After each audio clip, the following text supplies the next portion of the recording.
మీ business ఏదైనా మీ ఊర్లో promotion చేయాలంటే అది సుమన్ టీవీతోనే సాధ్యం. ఇప్పుడే సంప్రదించండి. Welcome to Suman TV. నేను మీ కరణ్ సింగ్, జగిత్యాల జిల్లా కొరుట్ల పట్టణము. నిత్యము ఎక్కడో ఒక్కడ ఈ గల్ఫ్ కార్మికులు చనిపోతూనే ఉన్నారు.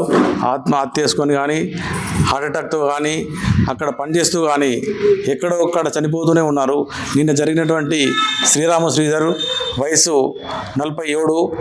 ఆయన చనిపోయిన విషయం అయితే చాలా బాధాకరం. ఎందుకంటే ఆయన ఇంట్లో చెప్పకుండా అసలు రావడం ఒకటి, ఇంటి వాళ్ళకు సర్ప్రైజ్ ఇద్దామని చెప్పి వచ్చినట్టుగా తెలుస్తున్నది. అసలు ఆ సౌదీకి వెళ్ళి వస్తున్నట్టు కూడా తెలియదు అట వీళ్ళకు. సౌదీలో ప్లేన్ ఎక్కి తర్వాత కొద్ది దూరం వచ్చిన తర్వాత బొంబాయి దాకా వచ్చిన తర్వాత ఆయన గుండెకు ఏదో ఇబ్బంది జరిగితే మాట్లాడలేని పరిస్థితులు ఉంటే అక్కడ ఎయిర్ హోస్టెస్ వారు ఎమర్జెన్సీ ల్యాండింగ్ చేసి వారికి సిపిఆర్ చేసినట్టుగా మనకు ఇక్కడ వీళ్ళు చెప్తున్నారు. అసలు అక్కడే చనిపోయినట్టుగా తెలుస్తుంది. ఆయనే రావడం కూడా ఈ ఇంటి వారికి తెలియదని వాళ్ళ భార్య కానీ వాళ్ళ అన్నదమ్ములు కానీ చెప్తున్నారు. అసలు ఒక మిత్రుడిని చెప్పి హైదరాబాద్ ఎయిర్పోర్ట్లో ఆయన కోసం వెయిట్ చేస్తున్నట్టుగా చెప్తున్నారు. మరి ఈ సర్ప్రైజ్ అనేది ఇవ్వాలనే ఉద్దేశంతో ఆయన పాపము ఎంతో సంతోషం కొద్దీ ఇద్దరు పిల్లలు ఉన్నారు, ఆడపిల్లలు. ఆమెకు ఇల్లు కూడా లేదు. ఆయన ఇల్లు పరిస్థితి కిరాయిలు ఉంటే ఆ కిరాయిలు ఇంటికి రానియకపోతే ఒక సంఘ భవనంలో ఉండి ఈరోజు కార్యక్రమాలు చేసుకుంటున్నారు. ఇది చాలా బాధాకరమైన విషయం. ఎప్పుడు మాట్లాడండి మీతోటి? మండే రోజు నైట్. ఎప్పుడు మాట్లాడండు? మండే రోజు నైట్ మాట్లాడిండు. ఏం మాట్లాడమ్మా? తిన్నారా అని అడిగిన తర్వాత లేదు బయటికి వెళ్తున్నా, మళ్ళీ ఫోన్ చేయండి అంటే నేను ఇప్పుడు చెయ్యపోను, మీరు కూడా చెయ్యకుండా అన్నాడు. అంతే, అదే లాస్ట్. మళ్ళీ నాతో ఏం మాట్లాడలేరు. ఎన్ని గంటలకు మాట్లాడమ్మా? 10-10:30 మధ్యలో మాట్లాడారు.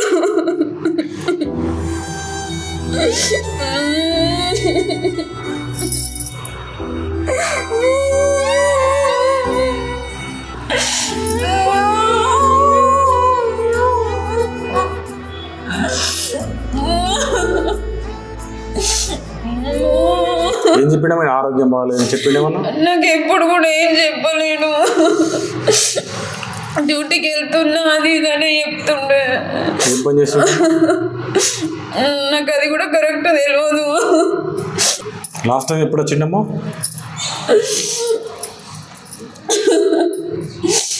లాస్ట్ టైం ఫిబ్రవరిలో వచ్చింది, లాస్ట్ ఇయర్. సంవత్సరం అవుతుందమ్మా? అప్పుడు ఏమన్నా ఆరోగ్యం బాగాలేదని అప్పుడు ఏమన్నా చెప్పిండా? ఎప్పుడు కూడా ఆరోగ్యం బాగాలేదని చెప్పకపోయాడు. డైలీ డ్యూటీకి వెళ్తుండే, మళ్ళీ నైట్ వచ్చి కాల్ చేస్తుండే, బాగానే ఉంటుండే. సడన్గా ఏమైందో తెలియదు. ముంబై నుంచి కాల్ వస్తే కానీ తెలియదు ఆయనకి ఇట్లా అయిందని. అమ్మ ఇల్లు లేదా? లేదు, ఇల్లు లేదు, జాగలేదు, ఏం లేదు.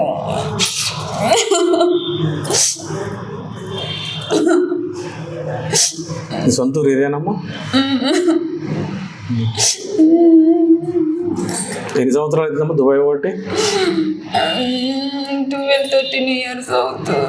13 ఏళ్ళు అవుతుందా? కరెక్ట్గా తెలియదు. 10 years అవుతుంది మేబీ. ఇప్పుడు ఏంటి అక్కడ మీరు కిరాయికుండా అక్కడ ఉండనిలేరా? ఉండనివ్వలేరు. ఏమన్నారమ్మా? మేము రానియం ఇక్కడి దాకా అని అన్నారు. ఏంటిదంటే గల్ఫ్ కార్మికుల కోసం ప్రభుత్వం ఎన్నో చేస్తుంది అని చెప్పి ఈరోజు గల్ఫ్ కార్మికుడు ఎన్నో సంవత్సరాల నుంచి తెలంగాణలో ప్రతి ఇంట్లో 4 ఇళ్లకు ఒక గల్ఫ్ కార్మికుడు దుబాయ్ పరిస్థితి పోయినా కానీ ఎక్కడో గల్ఫ్లో జీవిస్తున్న పరిస్థితి ఉన్నది. దయనీయ పరిస్థితి తెలంగాణలో.